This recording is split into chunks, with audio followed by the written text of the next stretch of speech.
Welcome to B2B Commerce Corner. Commerce Corner is a sub-series of the E-Commerce Edge podcast discussing all things B2B commerce through the lens of agencies, consultants, merchants, and more. Enjoy.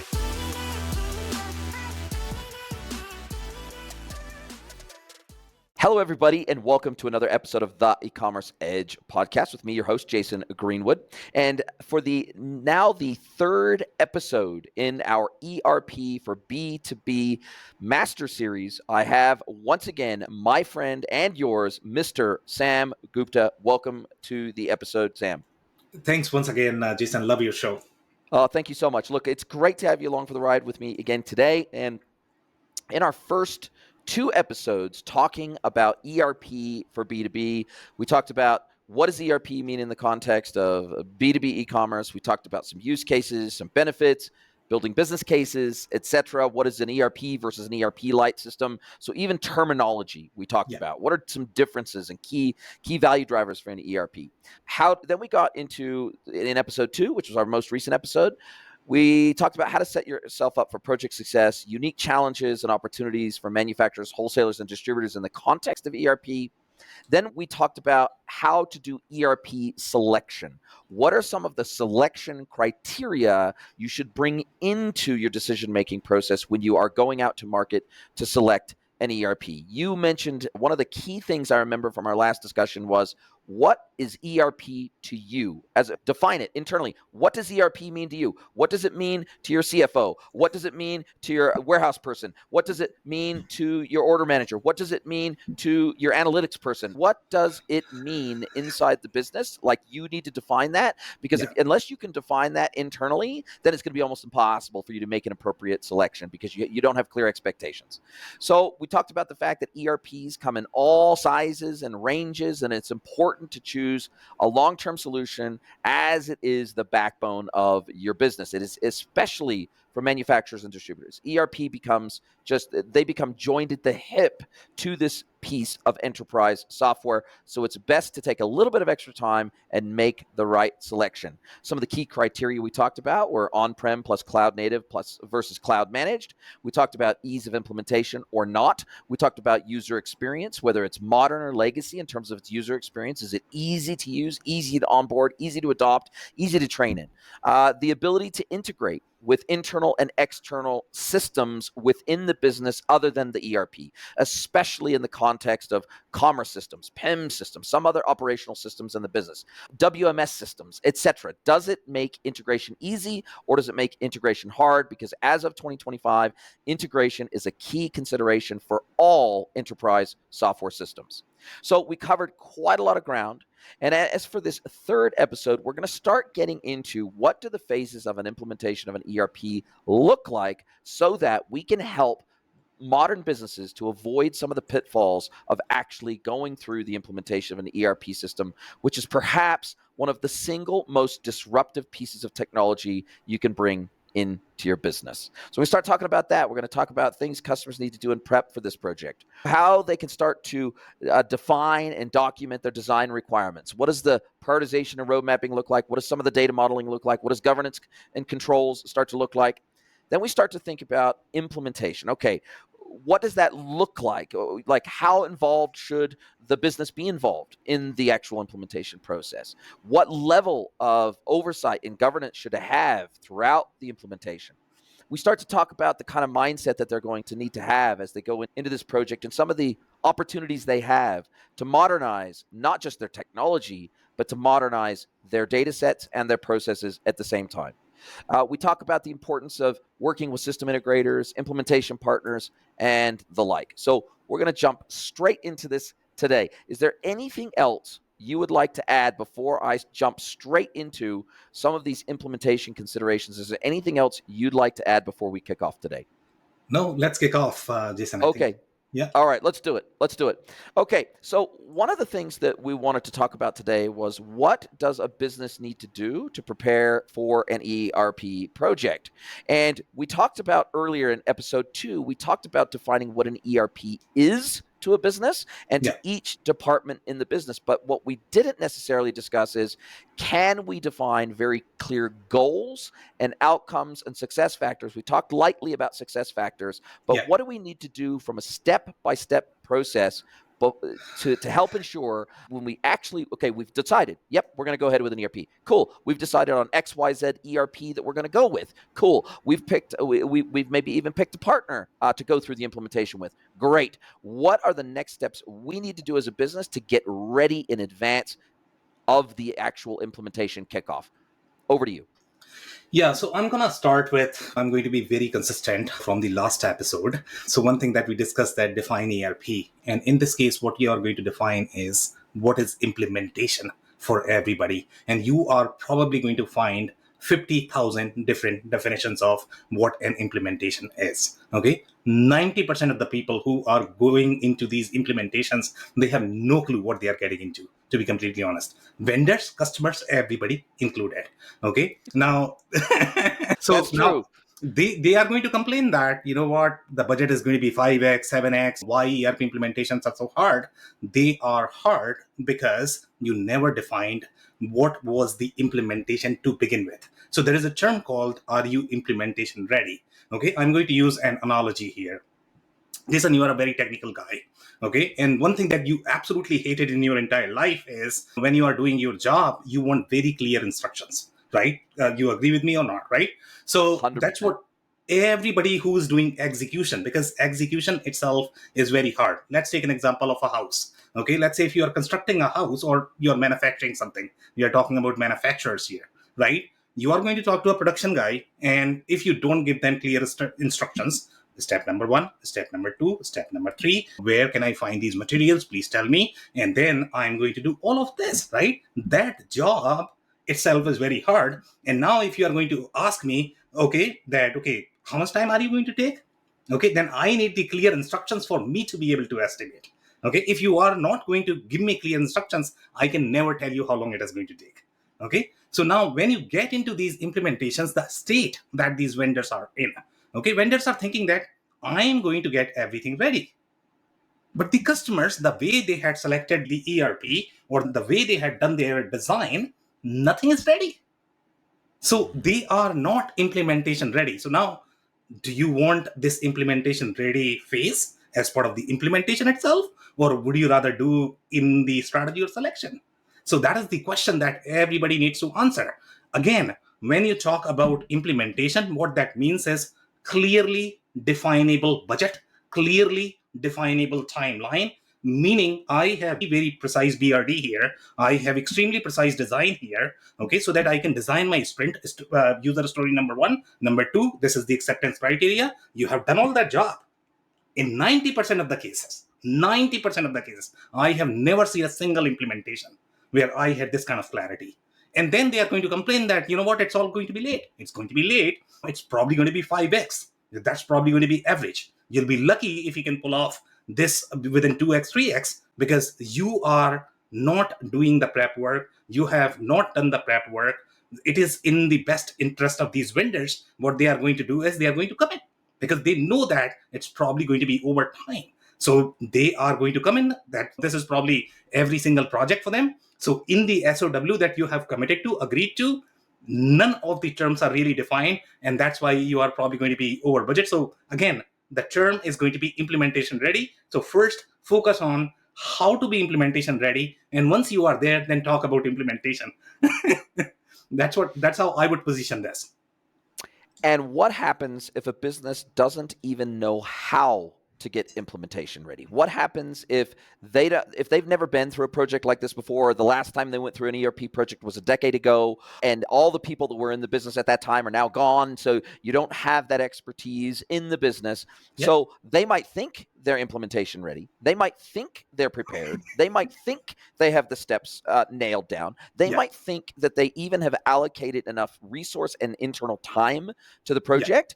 But what happens if they are just, it's not malicious, it's just ignorant. They're Yeah. ignorant to what Yeah. becoming implementation ready actually means. How can a business, short of maybe working with someone like me or somebody like you, how can they think through the process of getting implementation ready?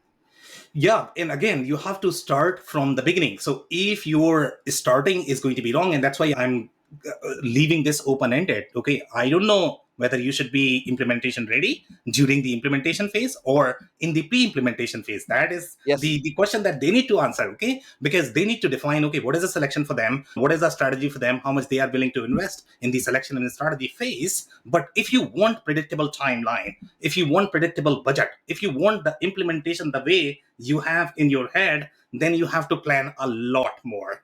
Okay, so when I say implementation ready, if you are going to do in the implementation phase, then you are dealing with a lot more constraints, because you are going to have so many different blind spots that you will not be able to forecast. Even the most seasoned consultants will not be able to forecast that, because they would need to do a lot more research. They need sufficient time in the strategy selection phase, and if you are not doing that due diligence, there is no way to forecast how the implementation is going to go. Okay, there is a very good chance that it might completely fail. So that's where the problem is. So now again, so let's say, for example, let's say if you had very thick strategy and selection phase where you are doing very thick due diligence, at least writing business requirement to some degree that is understandable to consultant, and then you are going to have a skill set problem as well. Most likely you are probably hiring junior resources, they just don't know what they don't know. So you are going to have even more interesting challenges, right? So I would say focus on the strategy selection, be implementation ready as much as possible there. But then what you need to do is you need to realign everything that you have done with the solution that you have chosen, because the state that you had built at that time, you had a lot of blind spots. If you hired somebody who comes from that background, for example, let's say you are going for, I don't know, any vendor, NetSuite, SAP, Epic, or whatever, you are going with somebody and you hire somebody who comes from that background, and then they are going to do a little bit of assessment, but they will not have answers to every question, because the pricing, licensing, especially in cloud, is changing on a daily basis. So even they have to make a lot of assumptions. What they can do is they can reduce the number of blind spots and the surprises. What is implementation ready and how to be implementation ready? That's $1 million question. And I think you make a good point, which is that sometimes businesses don't know what they don't know. And by that, so even when I'm going and I'm consulting on a commerce system or a PIM system, whatever it might be, Yeah.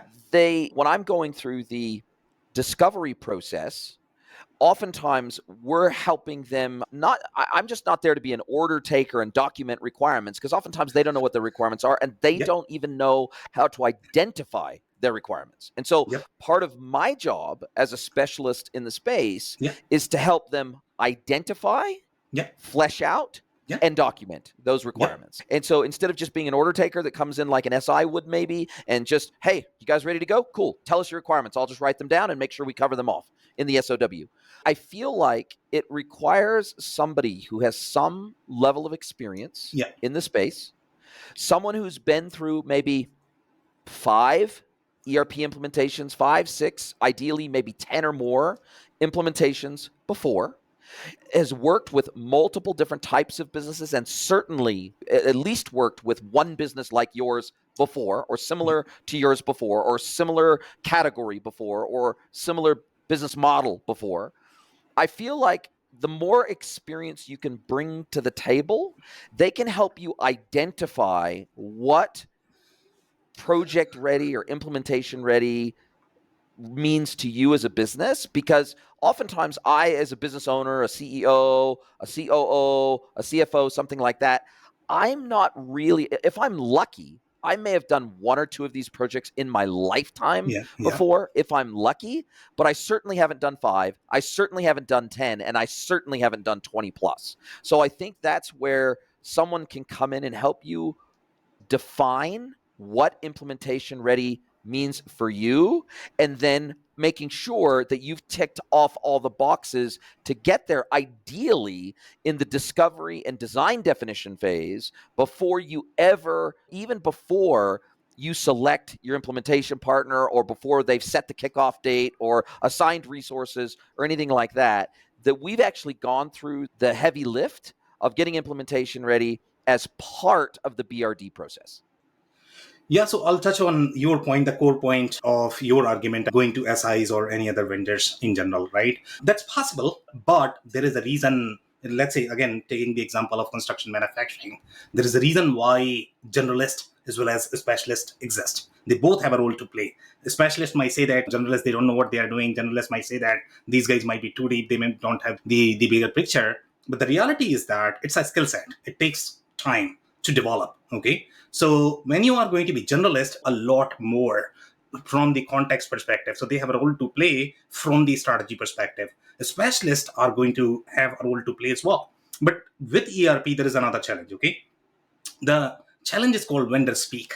And sometimes that is cultural and sometimes that is legal.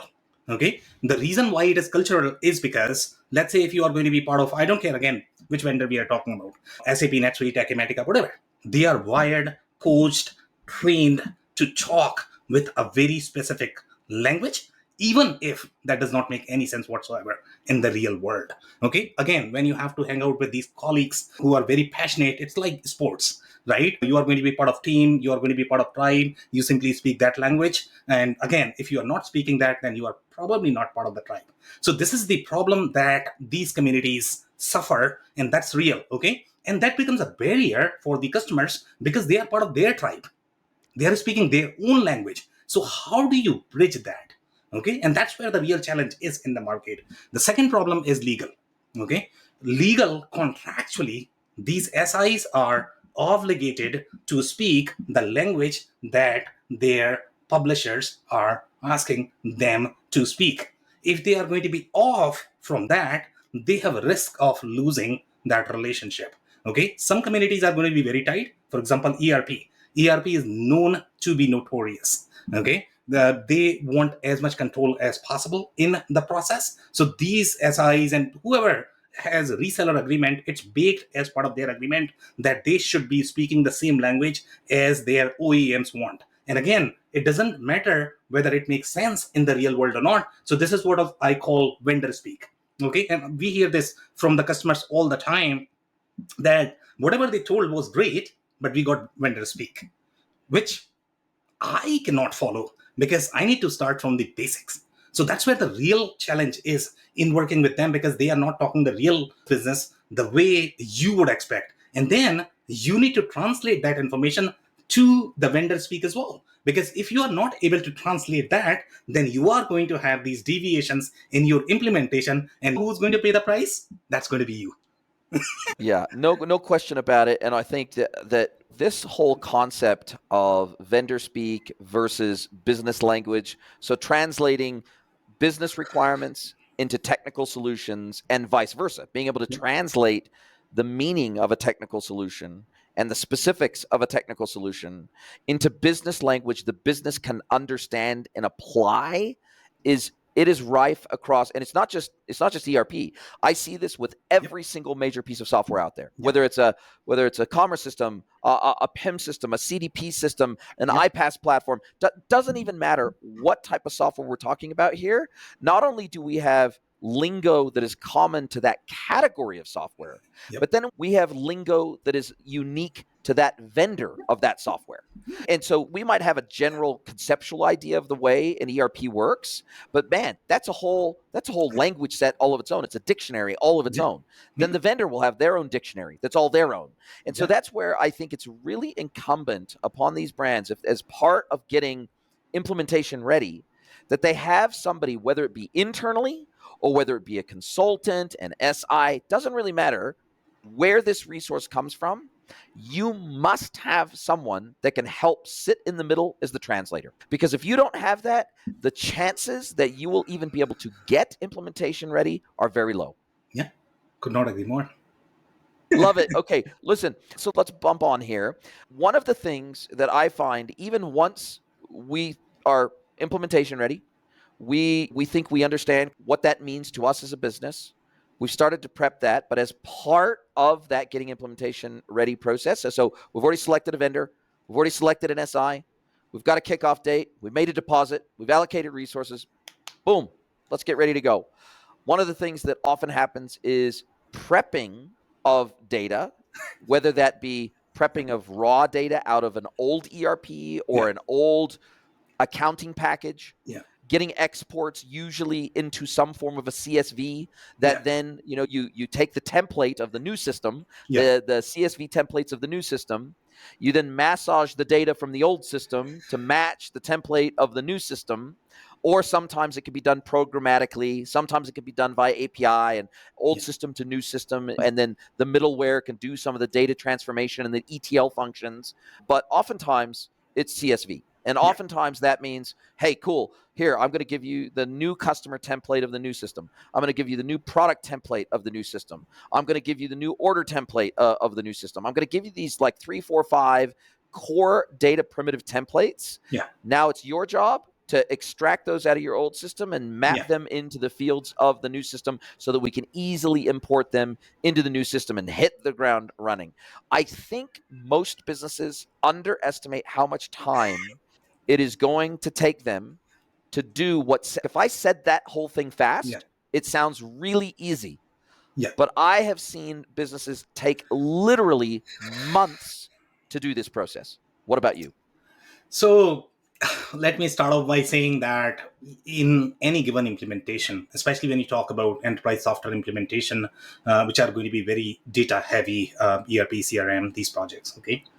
90% of the work is going to be for your data transfer, data translation, data mapping, whichever bucket you want to put it. It's all data related things. And data is the foundation of pretty much everything. So that's going to have implications on your state, your processes, what you are going to get out of it, what's going to be your budget, how much custom development you are going to get, etc. So again, 90% of the work is in data. Now, when you sign that $1 million contract and you are thinking in your head that you got a deal, okay, but what that deal means is what that deal means you are going to do that 80% of the work, and that's what dictates what you are going to get out of any system whatsoever, right? So in your mind, when you sign these contracts, you are going to think that, you know what, my job is going to simply provide some information, maybe answer some questions, and these guys are going to auto-magically get this data. They are going to re-engineer, realign, print these financial statements, and I'm going to be off the races, right? That's going to be your expectation. But vendor's expectation is that I'm going to provide you these sheets. That's my input. Okay. You fill however you want. If you make any mistakes, then that's going to be a deviation in my project plan because we did not plan for that. So now, and because of these things, you are going to have a lot of challenges in the implementation from the budget perspective, from the timeline perspective. So that's what is data, meaning that's going to be 90% of the work. So you really need people on your side that is going to have real depth into the implications of those data, because you are making millions and millions of decisions, and sometimes you are not going to know what you are not going to know, but you still have to make those decisions, because vendors legally they are not going to make any decisions, because if they make, then they are going to be blamed for their software. So even if they know the answer, they will not tell you. Okay, so now the responsibility is going to be on you, because anytime you are going to make a mistake, obviously there is going to be a change order from the project perspective, but they will ask you to make those decisions. And that's where, again, I'm going back, the translator that you have in between, these are the people who are going to play the real role, because these are the people who are going to make these decisions for you. They are at least going to coach you the pros and cons, and where you are going to have implications, the architectural implications, the process implications. They might do a lot of heavy lifting from the process data alignment perspective, create those sheets, and then probably work with those technical people. So again, the blind spot for you is probably 80% of the work that you have not estimated. So the real cost of ERP implementation, again, if you go back to the $1 million price point that I had mentioned, so the real cost is probably $8 million, and you are feeling that you are probably going to get a deal. So if you are able to deliver this in 2x, 3x, 5x, then that's a deal in my mind. And one of the things I'd like to just point out here is that in my experience, the vast majority of these businesses, they don't have a data analyst inside the business. They certainly don't have a data scientist inside the business.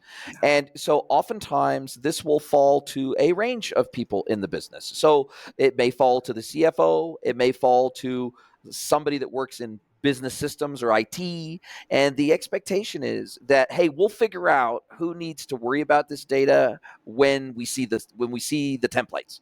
Then we'll worry about who is going to help us with this. But in my experience, that often means that no one is, and no one owns it. And then it sits in the never, being passed around from person to person in the business. Yeah. And no one wants to own it because it all seems too overwhelming. It all seems too scary. And it just ends up being in the never.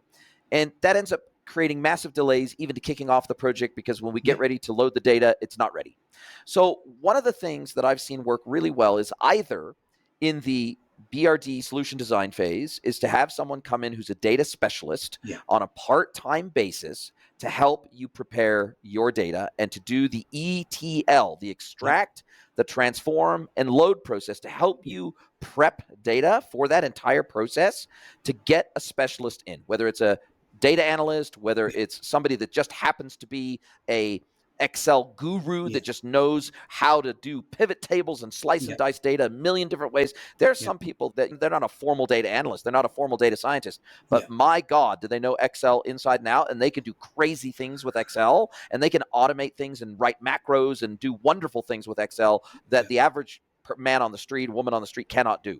And but I think you have to identify who that person is in the business that is going to own the ETL process. Who is going to be the central point of nexus to making this happen and making sure that this does not become a bottleneck as part of the process. And whether that means you got to bring someone in external in as a consultant or as part of the SI, sometimes they will make that resource available as part of the implementation team. They will say, hey, in the SOW, would you like us to add a data specialist resource that can literally come into your business, sit alongside you, help you understand the extract, transform, load process, help you understand the templates, help you do the extractions, help you do the modifications, talk you through this, hold your hand, be your safety net. A lot of implementation partners will have this resource. You just got to pay for it. But if you don't know you need that resource,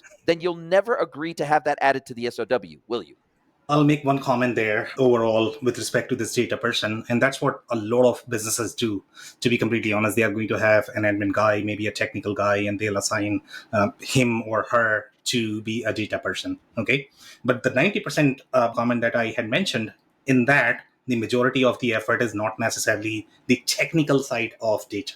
Okay, technical side of data is always easy. Again, technical work is always going to be easy once you have defined the assumptions, once you have defined the rules. The problem with data is going to be political side of things. Okay, that's where things are really hard. What you really need is a CEO.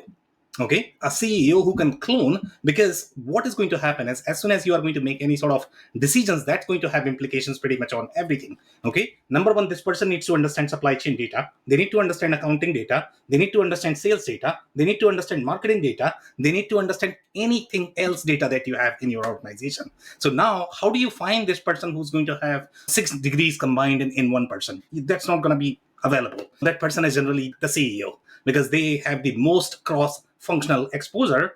But even if you can find the knowledge, okay, knowledge is not the biggest part. This is the real democratic process that you have to follow, because anytime you are going to make a decision, somebody's going to be angry that no, that's not happening. And because of that, you are going to have implications on your process. So again, the issue that you have because of data is going to be that political aspect. So how do you manage that? And again, the vendors are not responsible for that. Okay, they are going to say, hey, just give me the sheet, I'll upload.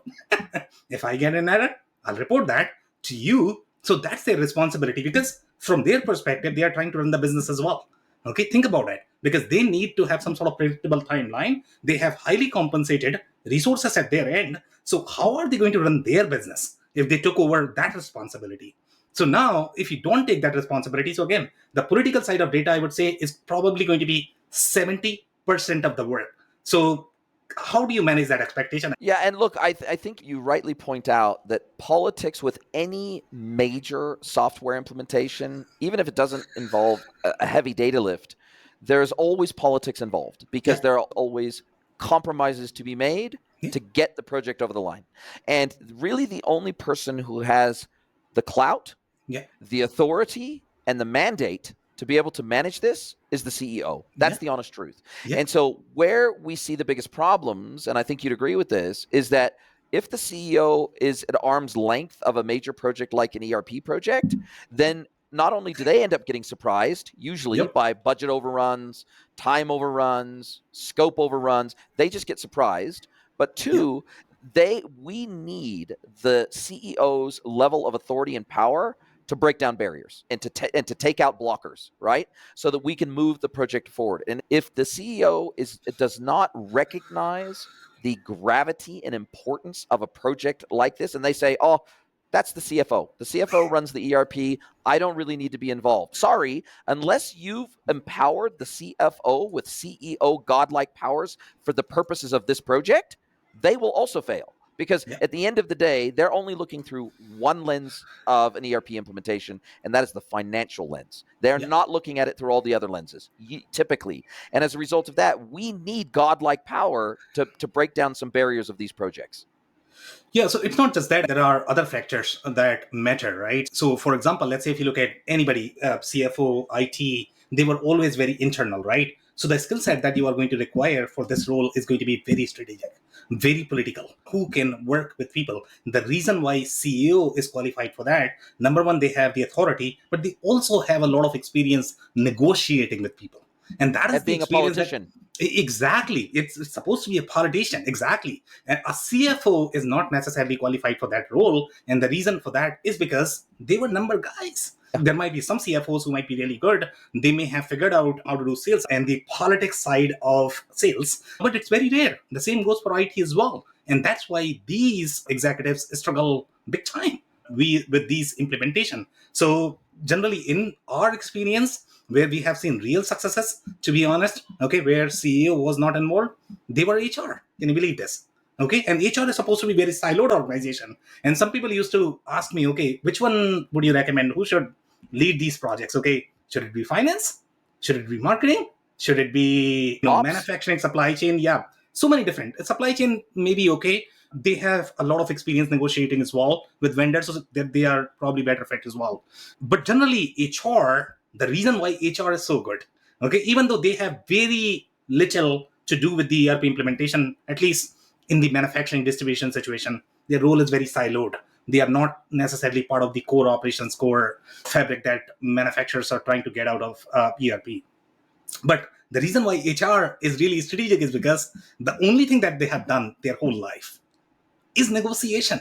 And they can negotiate some of the toughest situations when even CEOs are going to struggle. When you talk about real people issues, these guys are wired, trained to do that. So again, the skill set is very important. The skill set of the sponsor, the skill set of the person who's doing that. Sometimes a project manager, okay, a really good project manager could be Yes. a great resource as well, because they know they have really good critical reasoning skills.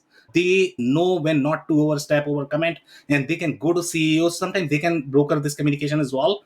But again, they are all over the place as well. So yeah, so that would be my comment related to CFO versus the whole executive planning in terms of who should be leading the efforts.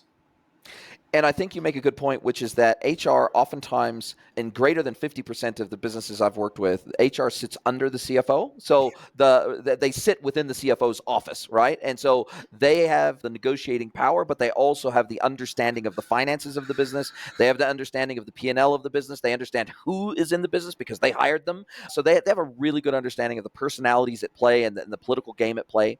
The other place where I think you pointed out that I think could be a win is if a manufacturer or distributor has a PMO in the Yeah. business, Yeah. a project management office in the business, and a lead project manager or a program manager is usually who heads a PMO.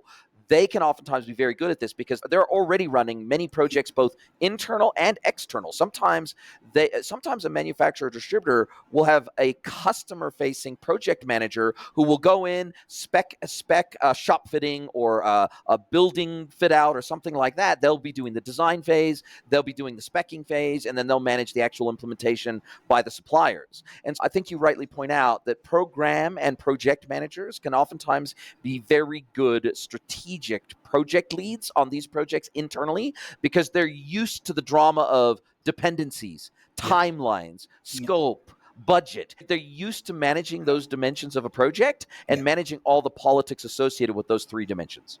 Yeah, could not agree more. Great points.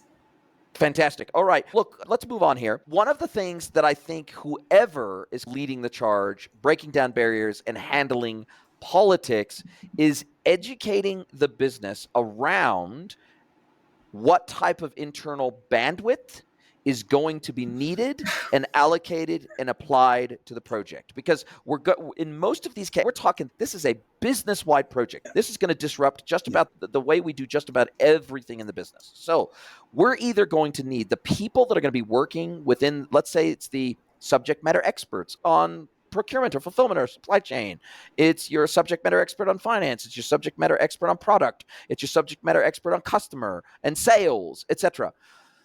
I feel like it's still, even though we may have been able to clear the political barriers and the negotiation barriers, there is still a massive underestimation of how much time is going to need to be allocated by these people as for the duration of the project. And I like to give a general estimate up front once we go through discovery and everything else. But a general rule of thumb is that about 50% of your subject matter expert's time is probably going to be consumed during the implementation. So either you have to simply take more load off them and give it to and share it around the business, or you have to bring someone else in to either take over their role in the project or backfill them as part of their daily BAU tasks. So I, as a rule of thumb, and I'd love your thoughts on this, recommend your subject matter experts need to have 50% of their bandwidth released to be able to allocate to this project during implementation, because otherwise it's going to be a real problem.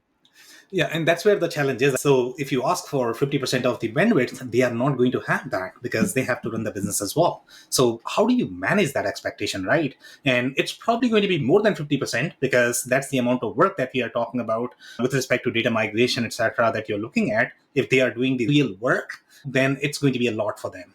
Now, let's say if you take, what is this, offhand approach, if you do that, then what is going to happen is you can go through implementation, you can cut the cake and call this implementation success, let's share it, a great idea. But then what is going to happen is they will never be able to relate with the system, the day one. Okay, so now this is going to be a long process. Okay, so it's going to be a long learning, and that's where. So what we like to see is, let's say if you don't know somebody, they are coming to your house for the first time, they are probably guests, they have not been very clear in terms of what they like to eat, and you are simply offering them something and you don't know their personality. Sometimes they are just going to react that I don't like it. Now sometimes they might not appreciate what goes in cooking that. So what we like to do is come to my kitchen, okay, watch me cook. You are not doing anything. The only thing you are doing is I'm giving you the experience of cooking. Okay, you are simply watching and learning. Okay, if you do that, then what is going to happen is you are going to appreciate the process a little bit more. Okay, you are going to have appreciation for what is being cooked even if you don't like it, because now you know that somebody has worked really hard. So this is the process that I talk about, that you have to involve them, and just involving, and they are not doing the real work. And this is all part of change management. I know you want to talk about change management probably in the next one, but change management is not a siloed activity. So the whole idea of change management is the more you are going to involve them through the education process, meaning I'm chopping the onion, I'm teaching you how to chop the onion. Okay, you are never going to chop it yourself.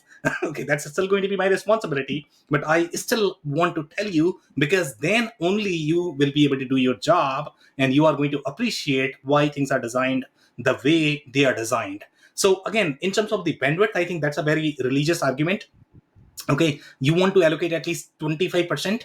You want to remove everything that they have to do from the execution perspective, because that's not where you are going to get the value. Where you are going to get the value is they need to stand, they need to watch, they need to go through the process, and then only they are going to appreciate. And now all of this has a price tag, by the way. Because you are hiring a third party, you are training these guys because you need to train them, and you need to train them in this context. Even if they have done ERP implementation before, that's not going to help, because this is a very new context.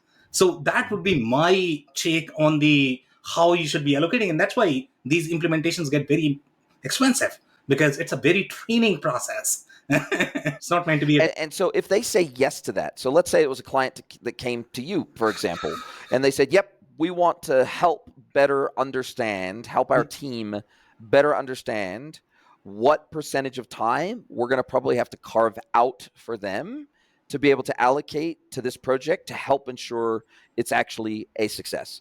So does that mean literally going and maybe sitting in your office or in an SI partner's office? What does that mean in the context of helping them to visualize all the little steps and all the little pieces where they're going to have to allocate time? Because I'm a big fan of show, don't tell, right? Yeah. Big fan. It's great to tell someone, better to show them. So when you say show them, what does that mean to you? So generally, the way in terms of the success of the projects, I guess the real success that we are talking about from the adoption perspective, if you want the real success, right, then we like to involve them from the day one. That, okay, see what I am doing, why we need to make these decisions from the data perspective. And that's why I like to define, okay, what is implementation for you? Implementation starts day one. When you have started your project, that's going to be your strategy. And that's when you need to involve them. So it's going to be dependent upon the person who is leading the project in terms of how they like to work. But for the most part, they don't need to watch every single being cut, right? They simply need to understand the process. Okay, why you are cutting, what is going to be the implication. So that's where I guess the person who's leading the project is going to do this job, that okay, they need to coach enough so that the team knows enough, they have enough data in their head to be able to make these decisions, to have enough appreciation for the process. So I don't know, in terms of the time commitment, see, more than 25% from the subject matter expert is unrealistic. And out of that 25%, I would say 20-ish, 15-ish should be spent in their training itself, because that's where you are going to get the value. So they should not be doing the real work. If you are allocating real work, that means you are asking them to do a lot more. They are going to be frustrated. They are going to ignore the step. And then you are going to have fun challenges later on. But if I'm a CFO and I'm trying to allocate resources to this project and I'm trying to budget for this project, I want to have a reasonably good, clear understanding of how much time, internal time, I'm going to need to budget for this project before we ever start the project and kick the project off. And what do you do in those scenarios? So you can never plan these things. Come on, what are you talking about? A real CFO knows this, okay? So let's say, okay, you planned everything. I'll give you a real world scenario. You planned everything. You are training these guys. They are getting trained. And these projects are probably going to be 6 months, a year. And you have trained this guy for roughly 6 months. And now this person decides to leave for whatever reason. What do you do then? Start from scratch with the new guy. These are real world scenarios. There is no way around that. Okay. The only thing you can do is you need to plan a lot of cash. And that's why these projects are really disruptive. And that's why CFOs, they know in their heart how hard it is. So you need to have real mindset. You need to plan for these things. Okay. And just have very loose, rough budget from the get-go. Don't be too fussy about, okay, no, this is going to be $5 million. It doesn't work that way. Okay. So plan a lot of cash, because if you don't have, then you are going to get into real financial challenges, right? And then you can't even predict the economy. And I think also, if you have ultra strict timelines for your project, especially for an ERP project, by definition, you are probably going to fail. Because if you say, okay, our old license finishes on January 19th of next year, so therefore we have to be live with this new system by then. Otherwise, the project is a failure and we're going to pull the pin. I think that is almost a fait accompli that you're going to have a failed project, because there are so many unknowns. Even if you do a great job doing discovery, even if you do a great job scoping, even if you do a great job with platform selection, even if you do a great job with partner selection, the reality is there are still so many unique unknowns for you, your business, and your project that you can maybe ballpark a timeline and you could say somewhere between 9 and 12 months or 12 and 18 months. Like, you might be able to give that kind of ballpark, but to nail it down to a day or a week or a month even is just, it's a fool's errand in my experience. Exactly. And that's why the documentation becomes really tricky. So if you are documenting from the get-go, strategy, design decisions, design is what is going to play substantial role, I would say. That is something that is not optional, right? And that is what most businesses, 90%, especially the ones that are doing ERP-centric implementation, they all miss that. They just ignore that it's some sort of optional activity. Okay, so design is where the real play is, the requirements, the design. And if you have that documented, even if the person is going to leave, they can pick up, they can read the documents. Hopefully, they are going to be trained in, let's say, a month or two. But if you don't have anything documented, good luck. All bets are off. Exactly. Be responsible for designing the data models themselves for the new system. And this is where I think a lot of businesses get tripped up, because if, let's just, I don't know, take NetSuite, for example. You can twist and turn and modify and configure NetSuite to do almost anything with almost any data type. You can twist it into a pretzel if you want to. Yeah. Now, it's got its own data models that are out of the box around product data structures, matrix items, standard inventory items, BOMs. It's all its own kind of out of the box native data structures, right? Parent-child relationships for your customer data, et cetera, et cetera, et cetera. Now, you can either try to make the system completely transform to accommodate the exact same data model you've had for the last decade, or you can adopt the native data model of the platform, or you can try to find a little bit of a compromise and a hybrid of the two. Meaning that, okay, cool, there's some data that we have in a certain format because it's the way we operate our business, in which case I'm going to need to configure the platform, the ERP platform, to accommodate that. But in these other data points, I don't really care how they're structured. We can adopt the standard data structure of the ERP that we're implementing. And so again, I guess this goes back to the political question you were talking about there. Who makes the decision around, do we force the new system to adopt our data model? Do we change our data model that is aligned with the default data model of the new system? Or do we make some compromises? And if we make compromises, where and when and how do we do that? I guess you're probably going to tell me this is one of those political decisions that the CEO needs to be involved in. Yeah. So this will be at the CEO level. Also, let's say if you want to have any sort of deviations in the process, the best advice any consultant can give you is, if you can tailor your business processes data to the state of the system that you are procuring, that's probably the easiest. That's where I am going to have some sort of forecastable possibilities that I may be able to mention. Okay. But if you are going to have any sort of deviations, you are going to say, okay, I'm thinking that maybe I have SKUs done only in this fashion and I'm not willing to bend. Okay. All right. No problem. Let's find out how this is going to go, because I'm not going to have all the answers, because where all this strategy is going to have implications on my data model, because we never have seen this scenario, or we may not have seen this scenario in this specific context. So now this is because we may never have align it with the data model of the system that you are buying, because it's much easier to do this more from the business perspective. Yes, there are going to be political challenges with the business as well. For example, let's say if I'm asking you to change SKUs and you're not willing to change for whatever reason, because you need to support historical transactions, so you need to discuss all of that, right? But if you can manage, try to do that, because every single constraint that you are going to pose in the model could be $1 million mistake. It gets that difficult to plan. Yes. So now, who's going to own this? It has to be the CEO. It has to be the CEO. And they need to be coached, because none of the CEOs are going to have this deep technical background or attention span, because they are busy chasing their deals, I guess. They don't have that. So, so that's going to be a challenge as well. And I think this is a perfect opportunity to address the concept of data debt, just the same as we would address the concept of technical debt, right? Yeah. So if we try to make the new system do things exactly the way the old system did, or we're trying to integrate with legacy systems or whatever, then we can carry over technical debt. But we can also carry over data debt. And we can say, okay, we're going to bring over the last 20 years worth of data, and we're going to import that into the system, when maybe we only need the last 12 or 24 months worth of data. And we certainly probably don't need to bring over any of the transactional data or anything like that, as long as we can access the old system for a period of time or put it into some sort of an archive or something like that. Maybe speak to a little bit of the concept of data debt, and the concept that, hey, this is in a way almost a once in a lifetime opportunity to interrogate your data, not just the data models, but to actually interrogate, do we actually need to bring over all 2 million SKUs into this new system, or do we only use 20% of those SKUs on a regular basis, so therefore we're not going to bring over all 2 million of them? Or, hey, we've got some customers that have been inactive for 24 months.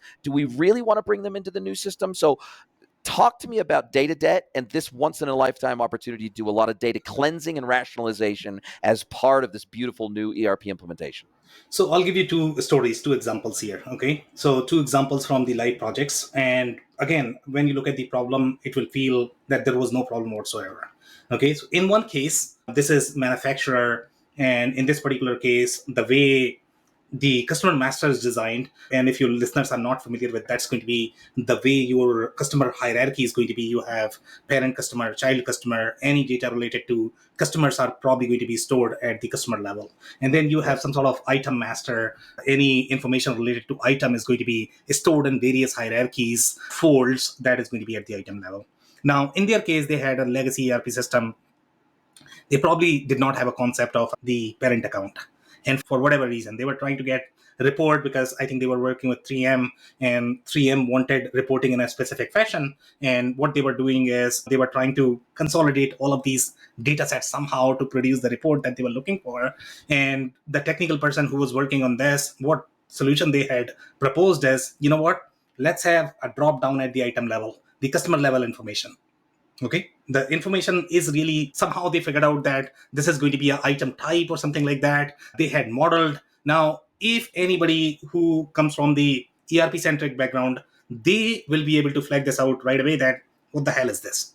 Okay, because they will know that this is not normal, there's something going on here. Now other consultants, what they are going to feel is, this is probably a business need. Okay, this is something new, you are doing something new. So now that becomes a requirement. And now you are going to look at the systems, and in those systems, what you are going to ask for is, okay, I have my items structured in this particular way, I have my item classification in this particular way, do you have that feature? They are going to say no feature available. So now you need to customize. So this is just one example of data debt, where you are going to feel that this is a need. Okay, this is a business requirement, this is how business is done here. Okay, and you need to, so this is one example. The second example, okay, this is food manufacturer. And in this particular case as well, some of the data centric definitions that should be there at the data level, what they had done is they had created these drop downs on the screen.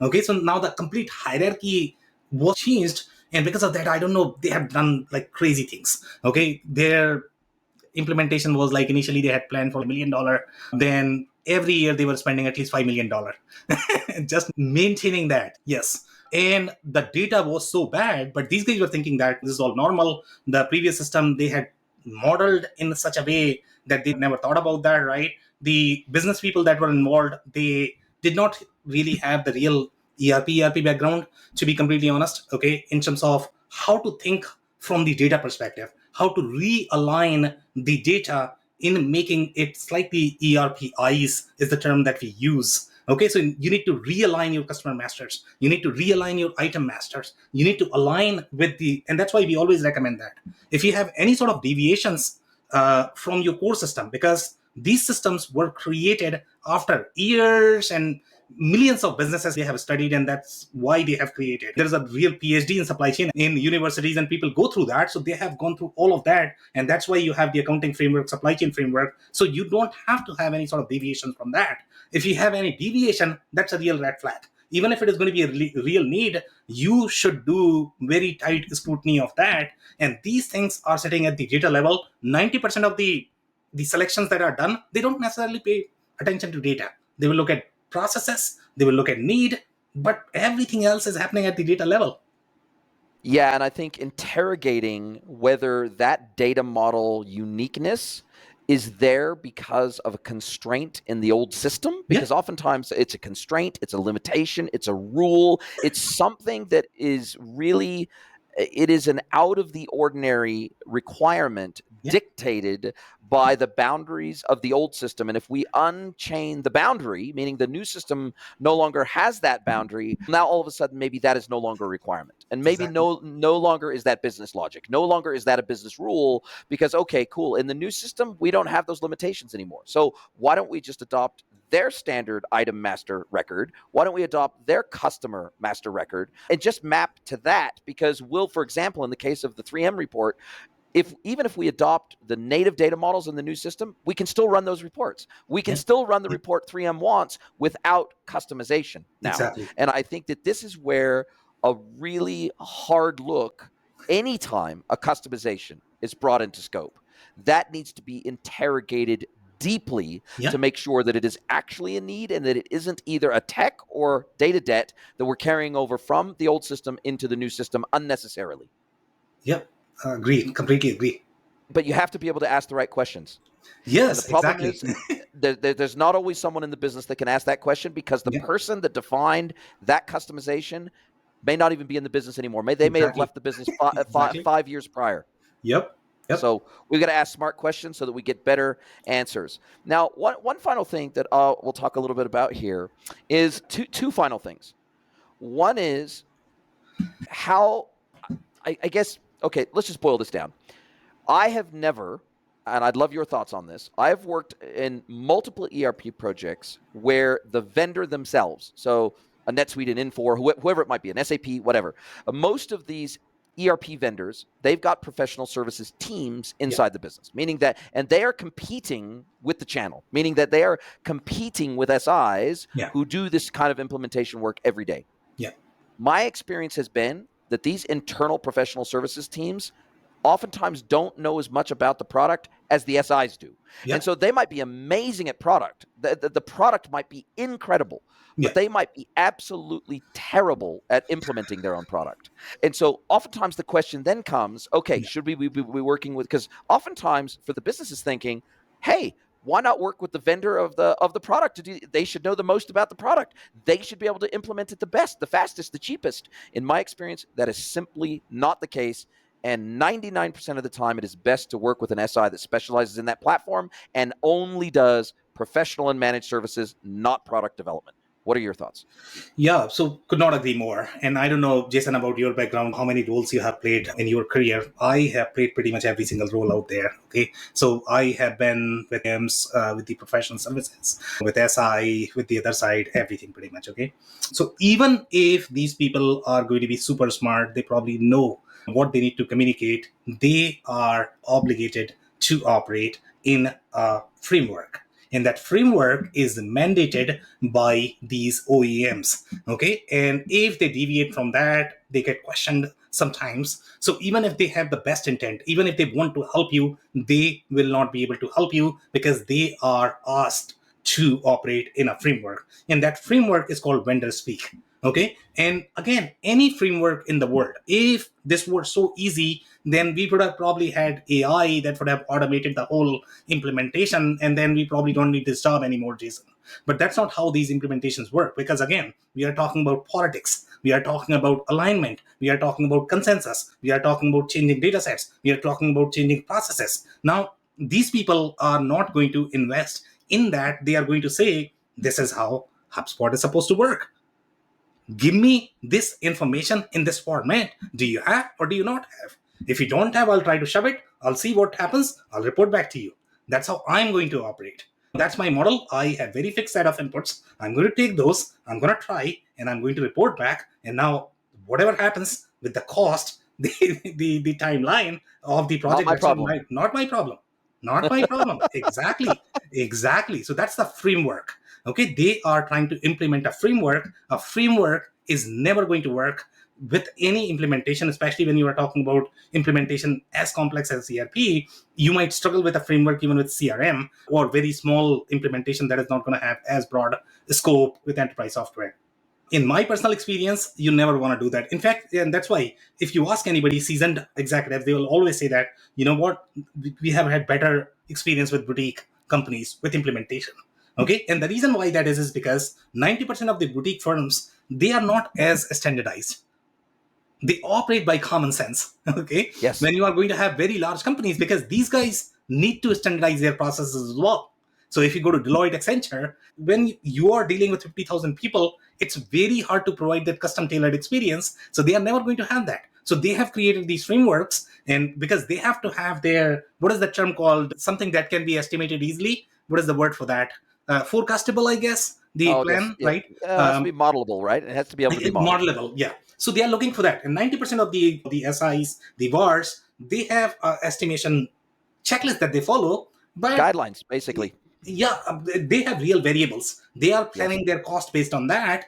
And now the problem with ERP implementation is, how do you plan if a person is going to leave from the project? Do you accommodate? Okay, sure, you can have 10% buffer, you can have 20% buffer, but that's pretty much it. So that's the with these projects. And when you are going to rely on just SI or OEMs, that these are the challenges that you are going to get into, because again, they are operating with a framework, and if your processes data they don't fit in the framework, then you are going to have interesting challenges in 90% of the cases. Even if you feel that my business is easy, your business is very hard. Especially in the B2B world. Yeah, Manufacturers and distributors yeah, have generally their businesses are far more complex than a yeah, traditional retail business, for example. And as a result of that, that just throws monkey wrenches into the project where you wouldn't be able to even anticipate. Anyways, listen, this has been a fantastic chat. Once again, we're at the hour mark today.